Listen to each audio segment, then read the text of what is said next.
Greetings, lentils and gelatin molds. Ben T. Matchstick here with Pete Talbot. And we are showing you some special features that you can download and print off of PinBox3000.com to improve and enhance your playboard. Yeah.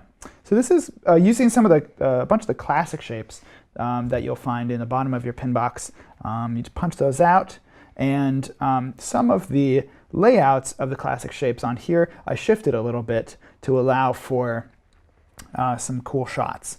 So the base of this is, using these shapes in their suggested zones, and then I didn't put that middle piece right there. You can I took that out so that you can have a shot going around the side here. And that ramp that you're seeing there, that loop ramp, is available for you to print out at PinBox3000.com, and it'll come out like this. If you have a laser cutter, you could actually cut it like that. Yeah. But if you have a printer, you can cut it like so.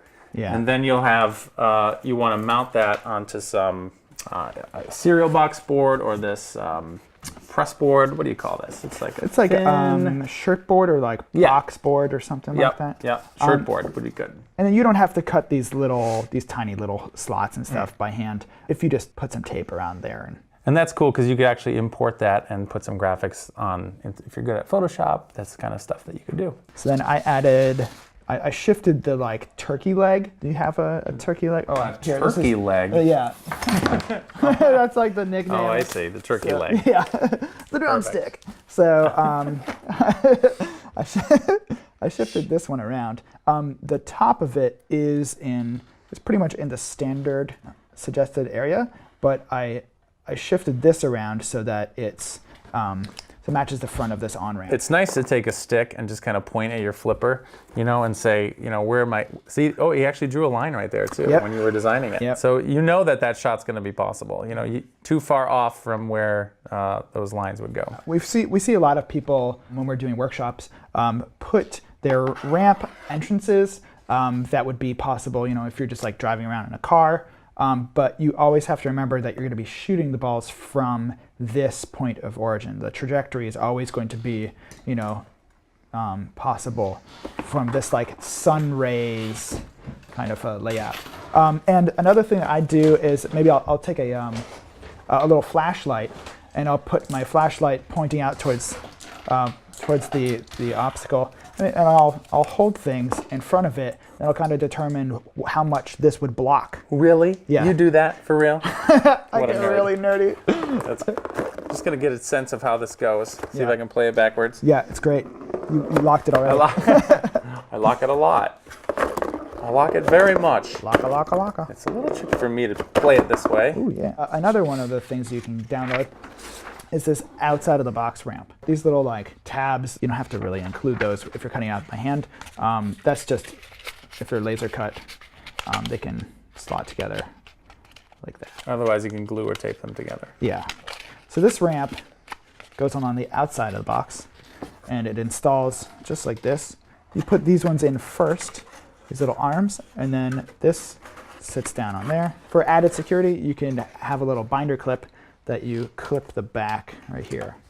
And then that'll stay on the chassis, and as you switch out games, this will just be loaded in already as kind of a fun little loop. And how do I hit that loop? Well, how do you hit that loop?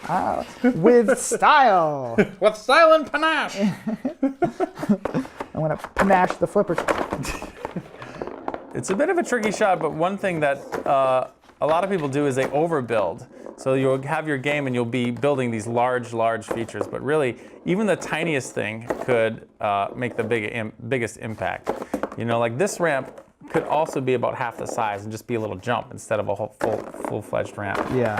And I think this is a little hard to hit. It is. The entrance is. Oh, snap! That's right. Nice. Yeah. And then this one is a ramp that it is. Oh, yeah. That is this one right here. This little structure. I will cut it out from there. Yeah. Okay. Cool. While Ben's doing that, I'll show you some of other structures. This ramp, it loops around. It has a back wall, but it doesn't have a front wall. So you really have to hit it hard to get it to zoom all the way around. If you do it halfway, it'll just plop off the front.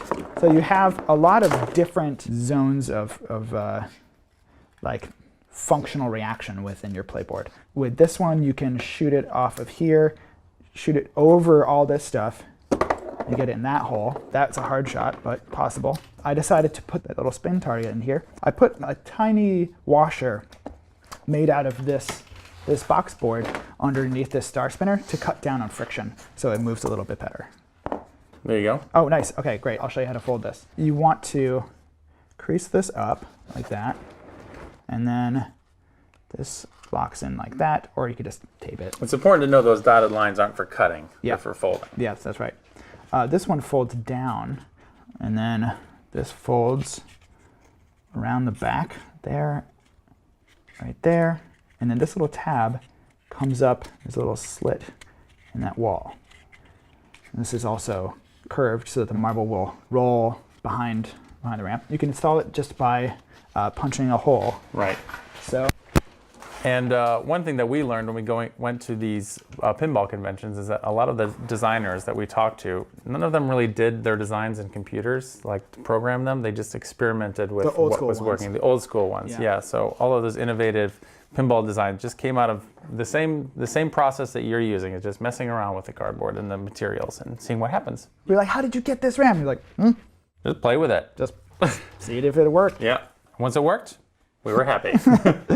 So I'll show you really quickly. You can just shove that in there, and then close your blade, and then put these little tabs underneath there. Nice. Just like that. And then to lock it, you can kind of like push it back like that. This won't come out, but you can just tape it underneath. Yep. There you go. You might want to put a little tape transition too. That'll make for a really smooth. And you can cut out two of them and just fold them in a different way and have them going against each other, like, one against the other. Oh, that'd be cool. Like gap, they have a little fire ring in the middle. Oh, and in the middle you have a little a basket. The little thing with the targets, and the flipper, and the tabber. Oh, okay. We'll be right back. We're gonna put some stuff on a game board and hope that you have fun looking at all the templates and free downloadable stuff that we have available on pinbox3000.com. Go to the resources page. The Instant resources page, and there's lots of other stuff. Join our forum. Yeah. Ooh, our new forum. Show us your designs. Perfect. Till the future. Bye.